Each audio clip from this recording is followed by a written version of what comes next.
ঈশ্বর সর্বব্যাপী, সর্বং খলিদং ব্রহ্ম, সর্বময়ং ব্রহ্ম। তিনি নেই পৃথিবীর এমন কোন জায়গা নেই।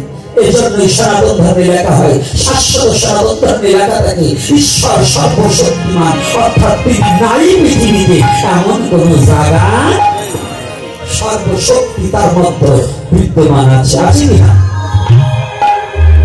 আছে কিনা বাবা? ঈশ্বর আছে কিনা সব জায়গায়? আসেন আস্তে আস্তে, আজকে যেন কেন আপনার বদলটা দেখি ভালো লাগতেছে, আপনাদের দর্শনই ভালো লাগতেছে। আর ভগবান তো সব জায়গাতেই দেখবো, ভগবান সহজ, কিন্তু ভগবানের ভক্ত দর্শন বড় কঠিন। ভগবানকে পাওয়া বড় সহজ, ভগবানের সঙ্গ করা বড় সহজ। এই বৃক্ষটাকে জড়িয়ে ধরলে ভগবানের সঙ্গ করা হয়, কিন্তু ভগবানের ভক্তের সঙ্গ বড় সুদুর্লভ।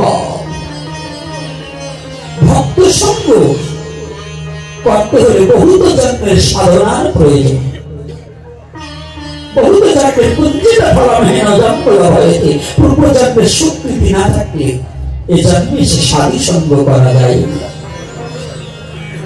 এ জন্মে সাধু সঙ্গ করতে হলে পূর্ব জন্মের কিছু স্বীকৃতি থাকার প্রয়োজন আছে।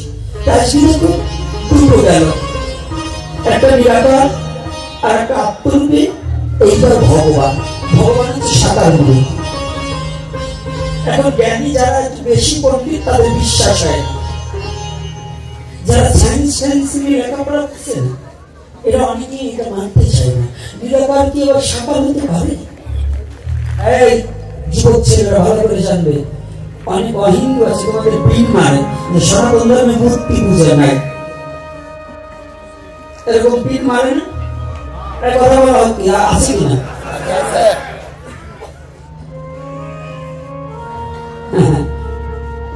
কানায় কি কখনো সূর্যের আলো কেমন হয়েছে দেখতে পারে? অন্ধ ব্যক্তি দেখতে পারে? যারা ভগবানের তত্ত্ব সম্বন্ধে জানে না, ওদের ঈশ্বরের তত্ত্ব সম্বন্ধে জানে না, তার শক্তি সম্বন্ধে জানে না, ওই কানাগুলোই বলবে যে ঈশ্বর মূর্তিমান হতে পারে না। কিন্তু যার চোখ আছে সে জানে যে ঈশ্বর সর্বশক্তিমান, মূর্তির মধ্যে ঈশ্বর থাকতে পারে। আছে, পারে না, আছে। পারে বললে একটু বিশ্বাসে ঘাটতি আছে, আর যদি বলি আছে তাহলে বিশ্বাসটা পূর্ণাঙ্গ হয়। বলো না গো রাধে রাধে। আজকে কান্নাকাটি বন্ধ, বাড়িতে অনেকে আইসিসি কানকে গোলাগুলি দেবো, হবে না? আজকে কথা মানি নিতে হবে। আজকে কান্নাকাটি বন্ধ, কিন্তু বাবা আমি তো বন্ধ করবার বললাম, যদি কখনো গৌরহরি কারো প্রতি কৃপা বর্ষিত করে ফেলে আমি কি ফিরাতে পারবো? হরিবল হরিবল। ভজনের দ্বারা যদি কারো হৃদয়ের মাঝে ভগবানকে তার গুরুকে দর্শন করে দুটি নয়নের জলে তার বক্ষ প্লাবিত হতেও পারে, ওটা ফিরাতেও পারে। তৃতীয়ত ভগবান, ভক্ত চায় ভগবান। যারা এখানে অনেক ডাক্তার, অনেক ইঞ্জিনিয়ার, অনেক বড় ব্যবসায়ী, অনেক শিক্ষিত ভদ্রলোক এখানে আছে যারা সায়েন্স পড়ে। জলের কয়টা অবস্থা? জলের কয়টা অবস্থা? আচ্ছা, জলের রং কি? জল তরল না কঠিন? জল যখন থাকে তখন তরল। জলের তিনটি অবস্থা, কঠিন, তরল, বায়বীয়। কঠিন, তরল। আচ্ছা, এই জলটা বায়বীয় হয় কখন? সূর্যের তাপে, বাতাসের শোষণ শক্তির দ্বারা বিন্দু বিন্দু বালু মানে জল কণা বাতাসের সাহায্যে হিমালয় পর্বতে যখন জমা হয় তখন যে তরল বস্তু ছিল এবার কঠিন রূপ ধারণ করল। পরে কিনা বলুন? পরে তো আমার হিমালয়ে যেতে হবে না, আপনাদের বাড়ির পাশে যারা বরফ কল আছে, বরফ মেশিন আছে, বলুন তো এই মেশিনে বরফ হয় না? এই জল মেশিনের ভিতরে দেবেন, দেখবেন সুন্দর বরফ হয়ে যাবে, হবে না? আচ্ছা, কি করে হলো? ওই মেশিনের মধ্যে একটা তাপ আছে, আছে কিনা? তাপের দ্বারা তরল বস্তুকে ঘনীভূত করে একটা রূপ বর্ণনা করেছে। জলের কোন রূপ ছিল না, যে পাত্রে যায় সেই পাত্রের রূপ ধারণ করে, জলের কোন আকার নেই। কিন্তু যখনই এই জলটা ঘনীভূত হয়ে যখন বরফ হয় তখন তার রূপ বর্ণনা হয়। ওই বরফের রূপটা কি? সাদা নয়, ধূসর। ধূসর না সাদা? ধূসর। কথাটা একেবারে বিজ্ঞান প্রযুক্তি ভাবে বুঝিয়ে দিচ্ছে। আমি বুঝতে পারছি কিনা এটা আপনাদের বোঝাবার মতো যোগ্যতা আমার নেই। যদি একটু জল তরল থেকে যদি মেশিনে দিয়ে রূপ পরিবর্তন হতে পারে, এই জলটা যদি সূর্যের কিরণে বাষ্প হয়ে হিমালয়ে ভেসে যেতে পারে, আর এই জলটাকে যিনি সৃজন করেছে তিনি কি কখনো নিরাকার কখনো সাকার হতে পারে না? কি বাবা, পারে কি না? এই যোগ্যতাটা কি তার নাই? কখন হয়? এই জলটা যখন বরফ মেশিনে ঢেলে দেওয়া হয়, বরফের যখন একটা তাপ থাকে, ওই তাপে যখন জলটা জমাট বেঁধে বরফের রূপ নেয়, তাদের এই প্রাকৃতিক জগতে যারা ভগবানের শুদ্ধ ভক্ত, যারা ভগবানকে ছিল জন্মের মতো দেহমান জীবন দিয়ে ভালোবাসতে পেরেছে, ভালোবাসার মতো বাসতে পারে যারা, তারা ভগবানকে ওই নিরাকার ঈশ্বরকে বলে, হে ঈশ্বর, আমি তো তোমার রূপ জানি না, আমি তোমাকে কোনোদিন দেখিনি,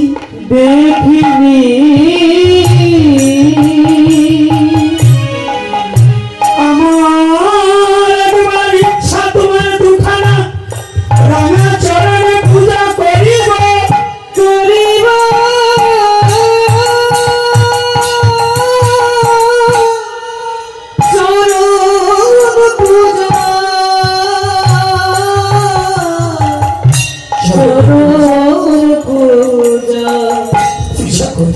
করিব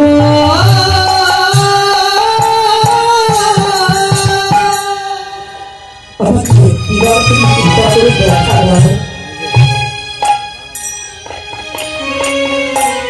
কোথায় আছো তুমি? এবার আমাকে দেখা দাও,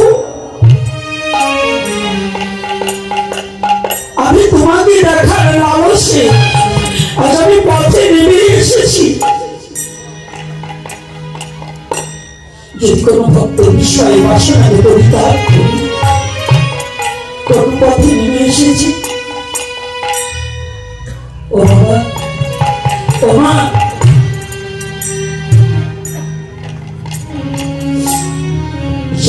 যদি কোনো মনুষ্য বিষয় বাসনাকে মুক্ত হয়ে যদি পরিত্যাগ করি, যদি একবার কেউ ভজনের পথে নেমে আসতে পারে, যদি কেউ ভজন করিবার চিন্তা করে যদি ভজনের পথে নেমে আসে, আমার ঈশ্বরের জন্য যদি দুহাত তুলে যদি দুটি নয়নের জলে ভেসে কাঁদিতে পারে, প্রভু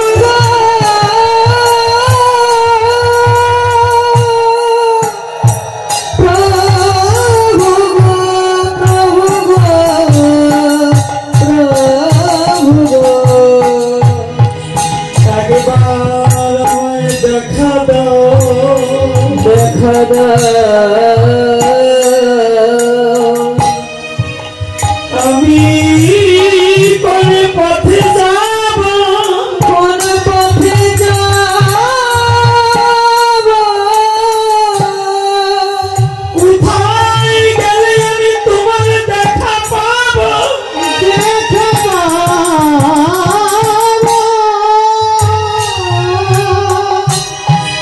একবার আমাকে দেখা দাও।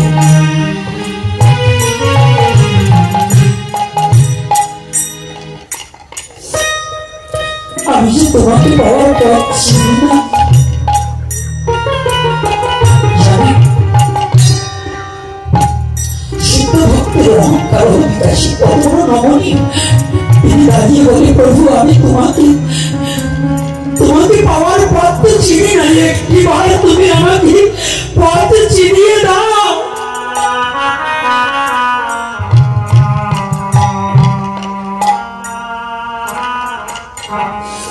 কোন পথে গেলে তোমার দেখা মিলে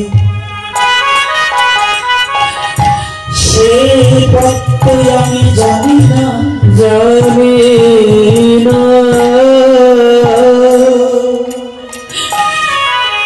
যে পথে গেলে তোমার দেখা পাওয়া যায়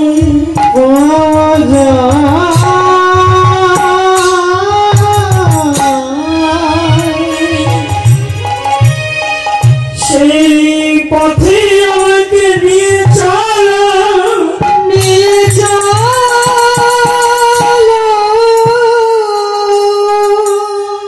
আমি পাচ্ছি আমাকে কিভাবে সেই পথে নিয়ে চলো ভগবান যখন ভক্ত ভগবানের চরণ সেবা করবার আকাঙ্ক্ষা করি, যখন ভজনের পথে দাঁড়িয়ে তাকে ভজন কৃষ্ণা বলিয়ে ভগবান সব সইতে পারে, কিন্তু ভক্তের চোখের জল কোনদিন ভগবান সইতে পারে না।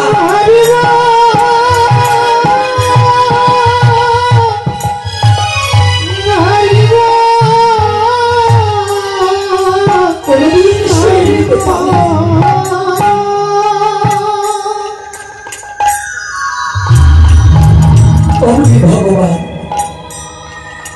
ওই যে মেশিনে জল দিয়েছে, মেশিনের তাপ তাপে যেমন বড় হয়, ভক্তের ভক্তির তাপে ভক্ত যখন ভগবানকে ডাকতে ডাকতে পাগল পাড়া হয়ে যায়, আকুলতা বেকুলতা দিয়ে যখন ভক্ত ভগবানকে ডাকে,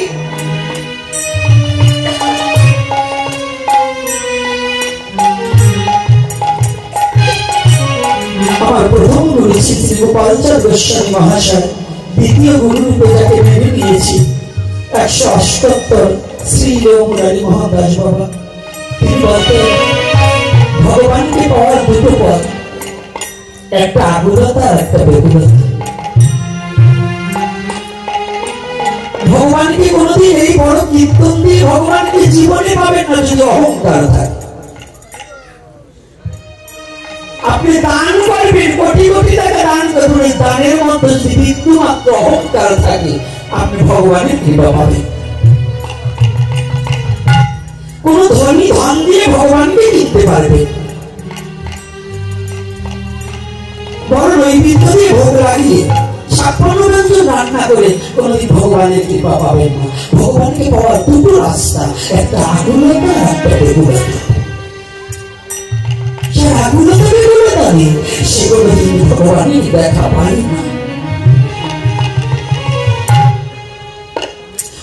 এই দেহ মেশিনের তাপ কি জানেন? দুটো তাপ, একটা ক্রোধের তাপ আর একটা ভক্তির তাপ।